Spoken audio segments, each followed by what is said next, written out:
Hi, friends. Host Eric here, talking with trans people, and a very happy 4th of July to you. Rachel and I have basically been just chilling, doing nothing all day. The neighbors we can hear having a soiree next door. I thought, why, what a perfect opportunity to make a video about how to type for Introverted Intuition, or NI. You'll note here to the left of me a Typology quick reference guide. I'm not going to go over this again because I went over it in the last video. It's still there, and I've added the NI stuff below it if you'd like to check it out. The most important thing I want to draw your attention to, though, from this one, for this video, is the absolute and instrumental values. People get confused about slots because just because it means a higher slot doesn't mean it's valued more. Second slot is not an absolute value, typically, for people. So, I'll talk a little bit more about that as we go through this. Quick background information. I've typed hundreds of people. I put a lot of thought and energy into how to parse out typology and cognitive functions in a way that sustains logically under TI scrutiny. I am a professional debate coach as well, so I have plenty of experience putting together cases, and I think I put together the best case for understanding cognitive functions that's available. So, this is good information. Narrative summary. NI does not collapse neatly into a single testable skill in the way that SI or TI or even NE to a certain extent does. Nevertheless, it is often fairly clear whether or not an individual's front or back slot NI because SI is so testable. Remember, there's two knowledge functions. You can't have both introverted sensing and introverted intuition on the front stack or on the back stack. You only got one way of knowing in front stack, one way of deliberation front stack, one way of interface, one way of action. So, one quick strategy to determine SI or NI is to simply ask the client to define a few terms. Clients with NI in the dominant or tool slot are likely to give mostly one or two sentence definitions once it's clear what you're looking for. Remember, just because you say, okay, define this term, and somebody gives you a rambling explanation, until you test it a few times and check that they understand what's being asked of them, you can't really glean much from that. Because certain things are easier to define or explain than others, obviously. Regardless, it's more likely that clients with NI in the dominant or tool slot are going to give mostly one or two sentence definitions, whereas extroverted intuition in the one or two slot, they also have introverted sensing, and extroverted intuition with introverted sensing is likely to give longer explanations, not more concise definitions. An exception to this, and a possible pitfall in typing looking for NI, is don't be misled by the demonstrative introverted intuition and INTPs. INTPs especially, but to a lesser extent, or to a similar extent, but in a different realm, INFPs as well. The sixth slot function is demonstrative, which means when our tool function, our second slot function, is inadequate to meet the world's demands or solve the world's problems that we've encountered or deal with the situations we've come upon, then we turn to our sixth slot function. So, at the beginning of a session, before the INTP is opened up, that sixth slot NI can look a lot like first or second slot NI, especially because it's bolstered in strength by being the same native aspect as the dominant and tool function in the INTP, anyway. Whereas, in contrast, for ENTP, the sixth slot is contraindicative of the native function stack. I'm natively metaphysical, first, second, third. My sixth slot's physical. Okay, INTP, the opposite situation. They've got metaphysical. Hi, Dad.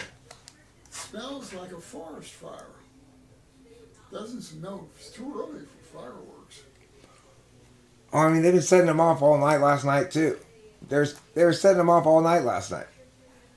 You think there is one?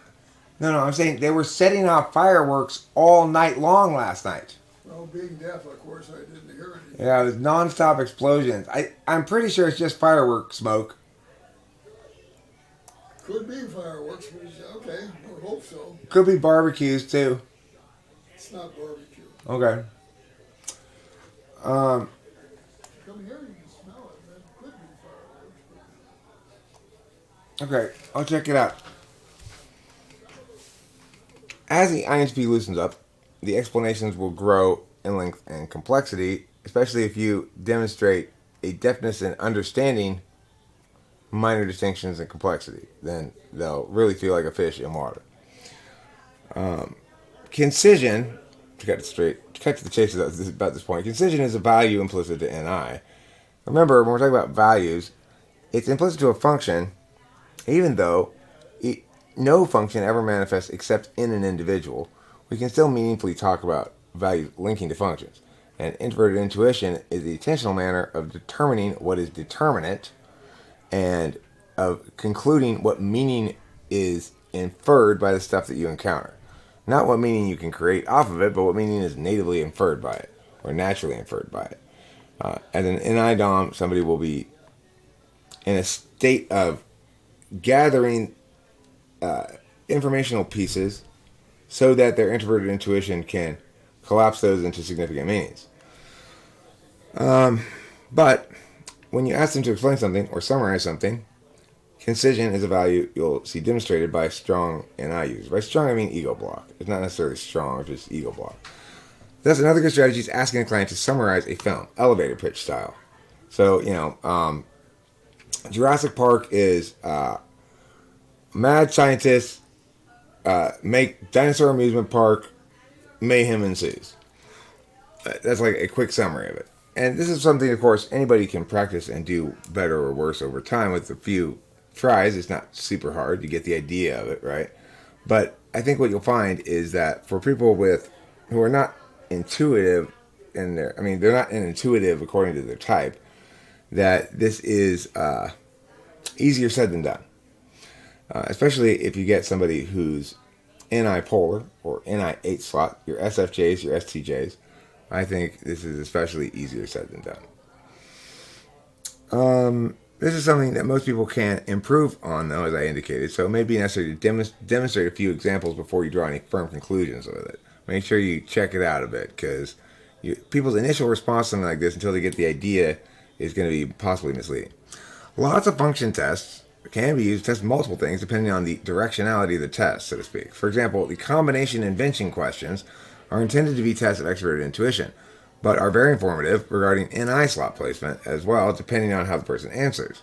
So, it's an NE test, but it tests NE polar, which means it's testing third slot NI and extroverted sensing in the second slot if it tests positive for NE polar. The combination invention questions are intended to be tests of extroverted intuition, but can inform the typologies regarding NI slot placement. Say, I have invented a half microwave oven and half butter churn. Can you help me find a name? The singularity of answers by ISP or ISFP is a strong indicator. In other words, they only give you one name and have trouble coming up with multiple or getting why you would want to have multiple. The one they came up with might be good. If you've got somebody like 8 slot NE, then they're likely to go, okay, well, let's call it the butter wave, the wave butter, the churn and wave, the micro churn. Those are all like slight variations of the same basic name, right? They're not divergent from each other. So in that regard, you can tell that individual is neither strong in their NI nor in their NE. Because if you're strong enough in your NI, then it's going to be in the 5th or 6th slot. Your NE will, and that's amply capable of handling this kind of question. When multiple names are variations of the previous, like I said, this is indicative of lower front stack or 8 slot NI. So 4th or 8, basically. 3rd slot NI, also possible. Process test. So what, do we have a real process test for introverted intuition? In the sense that its native aspect is metaphysical. So it should link to concrete meanings and definable things in such a way that we can somehow test it.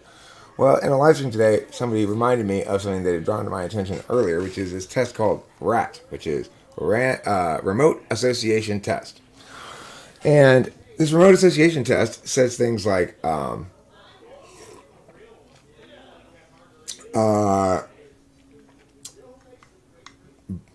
break, board, and high. What word goes in all three? And the answer is surf. So like surf break, surfboard, and high surf. It all go together. So that's what's called a remote association test. And they have this test, and I'll put a link to it, with ones ranging from easy to very hard. The very hard ones are surprisingly hard, although once you see the answer, you go, oh, duh. That's introverted intuition. So I think that that's probably the best process test that there is for it. Rachel was just as good at it as I was, maybe better. It's hard to say. I was sort of answering as quick as I could, but she got as many of the hard ones as I did, and I would seem to suggest that intuition DOMs who've got both can be pretty effective in either. I do see it as an NI thing, but I also see it sort of as an NE thing. The NE process of solving one of those problems is, let's say you got lunch as one of the words. You go, okay, well, lunch pail is a word, and then you check to see if pail goes with the other ones. No, okay. And you say, okay, well, say heart's one of the words. Well, heart attack works, so let's see if the other ones work with attack. Like testing the different things like that is an extroverted intuition process. In other words, think of all the words you can come up with that go with, to make compound words with something. Like, if the word was patio, I think it would probably say, it would include patio furniture as an acceptable answer. So, I don't know what else would be length of furniture. Fire and Azusa, 50% contained. Oh, you were right. You were right. I should have trusted your nose over my thinking. I should have trusted your nose over my thinking. It's very, very smelly. So that would seem to be a direct process test of, yeah, specifically of introverted intuition in its sort of rawish form. Values testing can be more productive when testing for strong NI than it usually is when testing for other functions. The reason for this is a dominant or tool NI frame is unusual across the board. Most people will encounter dither on comparative value questions until given examples, or even just as a matter of principle, if there are any second slot, especially with FI.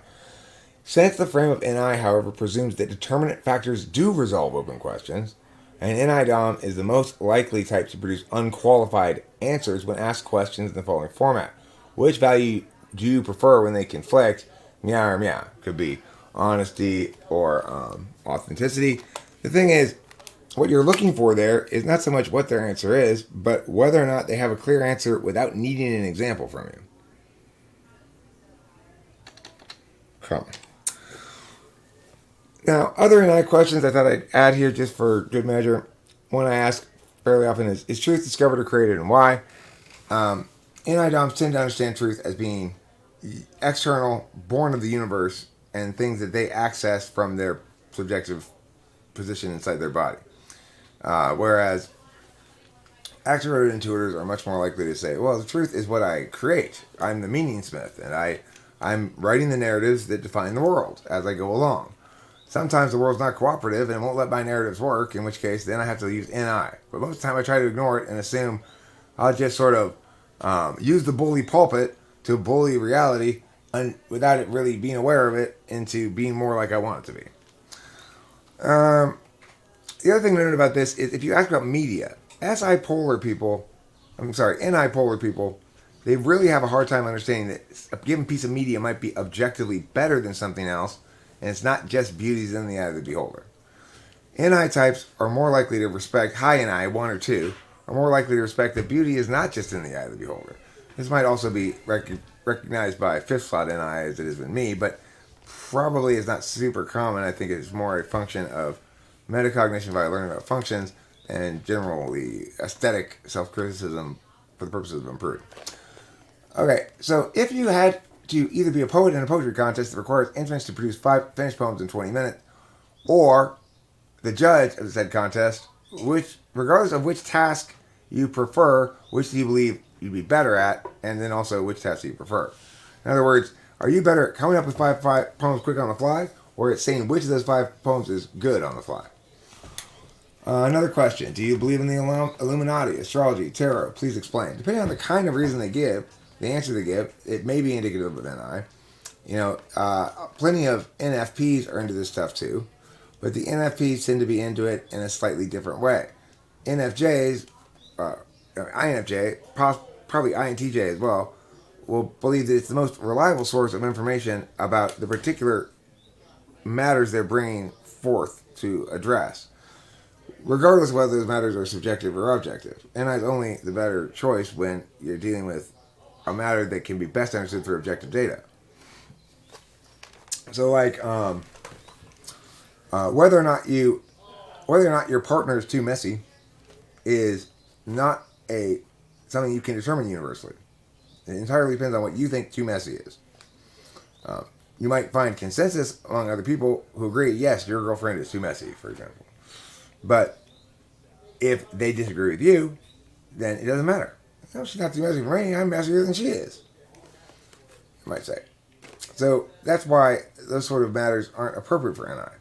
If you're trying to determine whether you're happy in a relationship, don't read like astrology and tarot reports and internet articles.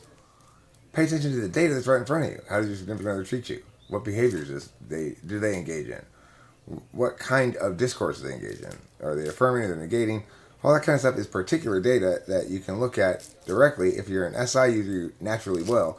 If you're an NI user, however, you'll naturally err on the side of asking some stranger third party whether or not your personal intimate relationship is good. So, interesting. If you're feeling iffy about a relationship, friend, lover, whatever, do you know what the problem is? Do you think it can easily fix? Or is the discord implicit to the two parties? Another kind of expression of this notion is everyone unique, or is there no new pattern under the sun? INFJs, INTJs, they tend to see things as having clear explanations that are determined from human nature and wickedness in the world. The NIDOM is very prone to believing that wickedness can attain outcomes through decision making, even if the system is very complex and dynamic. It's usually not the case, but we all have our tendencies to err in certain ways in our thinking because of our cardinal functions. So hopefully this was helpful for NI. Like I said, it's a tricky function, but I want to do both the knowledge functions before I move on to anything else. This video should be a little bit shorter. I've gone a little fast.